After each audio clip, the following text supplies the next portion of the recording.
Assalamualaikum warahmatullahi wabarakatuh. Selamat pagi, selamat siang, dan selamat malam untuk Ananda semua.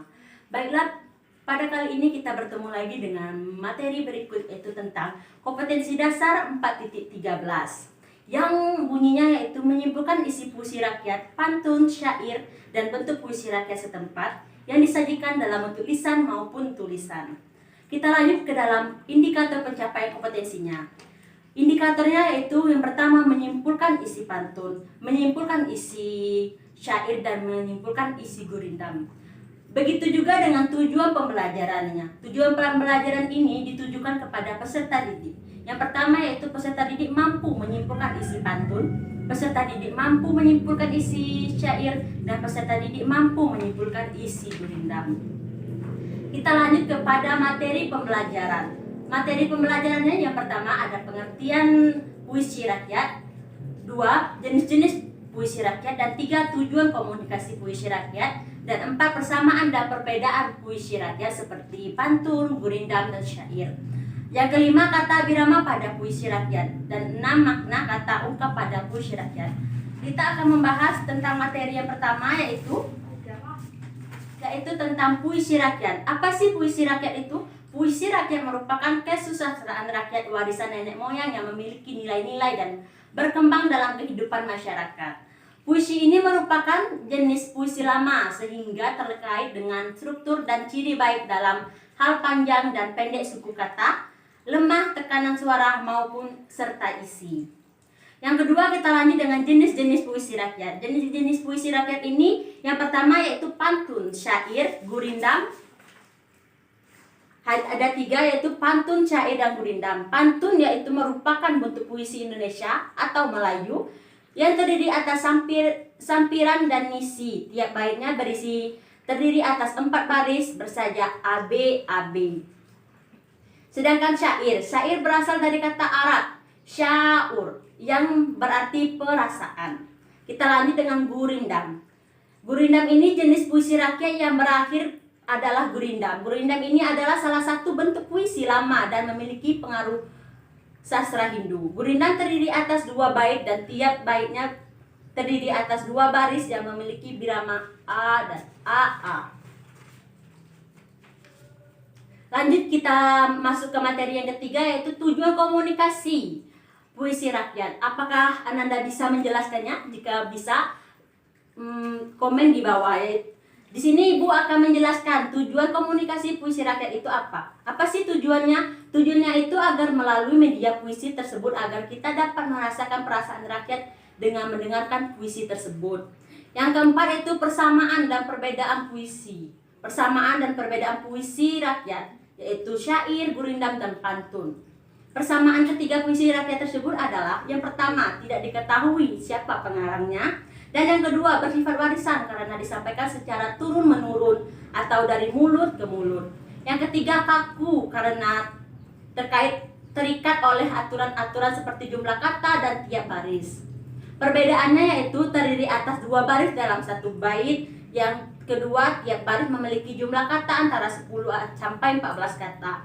Yang ketiga tiap baris memiliki irama atau bersajak AA, BB, CC, dan seterusnya. Yang keempat merupakan satuan kesatuan utuh yang baris pertama berisi soal, masalah, atau perjanjian. Yang kelima baris kedua berisi isi atau maksud gurindam. Yang keenam isi gurindam biasanya merupakan nasihat filosofi hidup atau kata-kata mutiara. Masuk yang kedua yaitu perbedaan dan persamaan pantun. Tiap bait terdiri atas 4 baris atau larik. Tiap baris terdiri atas 8 atau 12 suku kata. Dan yang ketiga, rima pada akhir setiap baris adalah AB, AB, AB. 4 barisan pertama dan kedua merupakan sampiran. Dan yang kelima, barisan ketiga dan keempat merupakan isi. Yang ketiga yaitu syair. Setiap bait terdiri dari 4 baris atau larik. Yang kedua, setiap baris terdiri dari 8 hingga 14 suku kata. Dan yang ketiga bersajak yaitu A, A, A, A. Yang keempat, semua baris adalah isi. Materi yang kelima yaitu kata birama pada puisi rakyat. Kata birama pada puisi rakyat itu apakah Ananda semua bisa mengerti atau sudah mengetahui apa itu kata birama pada puisi rakyat? Jika tidak, di sini Ibu akan menjelaskannya. Yang pertama itu rendah, panjang pendek, dan keras lembut bunyi ucapan.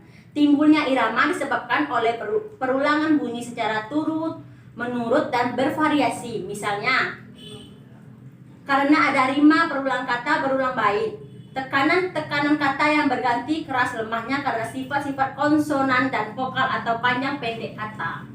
Yang keenam yaitu materi terakhir yang akan kita pelajari ini yaitu makna kata atau ungkapan pada puisi rakyat. Di sini kita mencari apa sih maknanya, apa sih ungkapan pada puisi rakyat.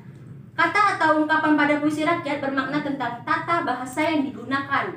Tata bahasa yang kita gunakan dalam perbuatan puisi rakyat dan kata yang menunjukkan bahwa puisi rakyat tersebut ditunjukkan untuk beberapa hal. Lanjut kepada model pembelajaran. Model apa sih yang sekarang sedang Ibu gunakan, yaitu model saintifik dan discovery learning atau pembelajaran penemuan.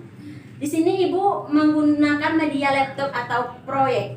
Sumber belajarnya dari buku Bahasa Indonesia kelas 10.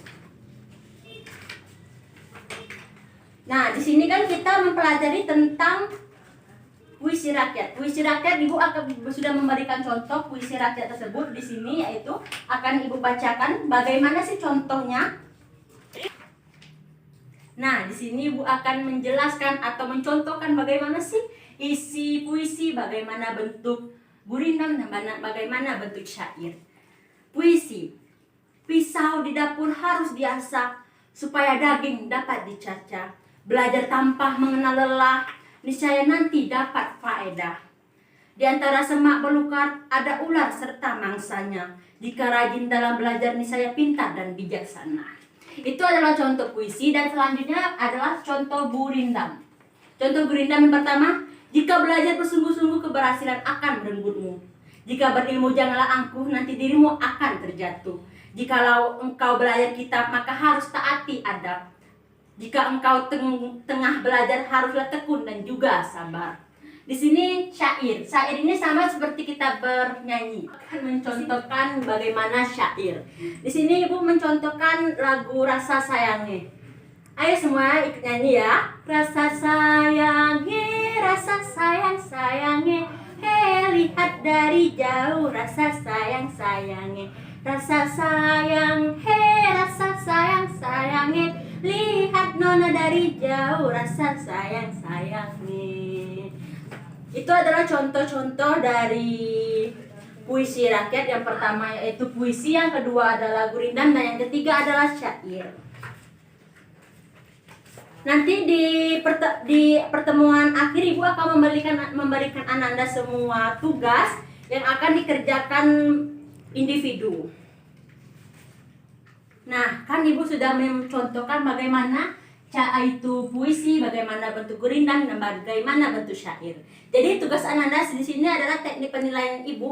Ananda akan membuat sebuah puisi, membuat sebuah gurindam, dan membuat sebuah syair. Nanti akan dikumpulkan pada minggu depan. Ananda tidak boleh melihat Google, harus bikin sendiri. Tadi kan sudah Ibu bagikan tugas masing-masing, yaitu membuat bentuk puisi, membuat bentuk gurindam, dan membuat bentuk syair itu gimana. Masing-masing itu satu-satu dalam puisi, satu dalam syair, dan satu dalam bentuk gurindam. Dikumpulkannya minggu depan. Jadi mungkin hanya ini pertemuan kita kali ini. Mohon dikerjakan ya Ananda tugas-tugas yang telah Ibu berikan. Nanti akan Ibu periksa satu persatu.